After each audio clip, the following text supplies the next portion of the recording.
You can use the law of sines to find a side length on a triangle as long as you know two of the angles and one of the other side lengths.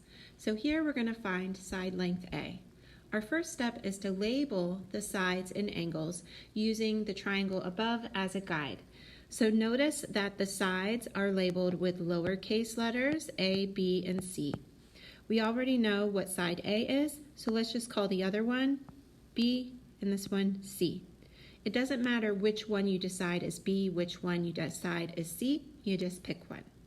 Now the angles are labeled capital A, B, and C.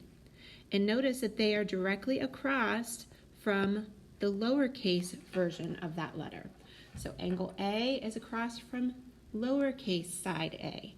B is across from B, C is across from C. So let's use that understanding to label our angles. Now notice the law of sines includes 3 fractions. We just need to use 2 of these. So let's look at what we know to determine which 2 of these fractions we're going to use as an equation. So we know side C and we know angle C. So it makes sense to use this portion. And we know angle A and we want to know side A. So let's use this portion as well.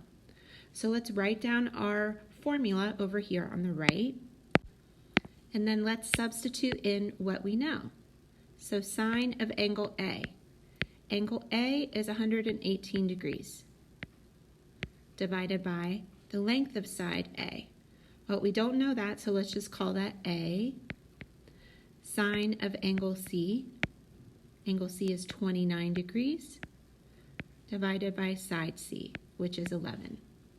Now we want A by itself, but like solving any equation, before you start moving things around, it's a good idea to simplify what you can. So for instance, in this case, let's put in our calculator and find out what is the sine of 118. What is the sine of 29? And then let's write down the rest of our equation. Now, what else can we simplify? This over here on the right is just a division problem. So let's see, what is 0.485 divided by 11? And then let's write down the rest of our equation. Now that we've simplified the right side of our equation, let's undo this dividing by A so that we can bring the A up from our denominator. So to undo that division, we're going to multiply both sides by A because that will cancel this out. And then our last step is to undo this multiplying. To get A by itself, we're going to undo this multiplying by 0.044 by dividing both sides by 0.044.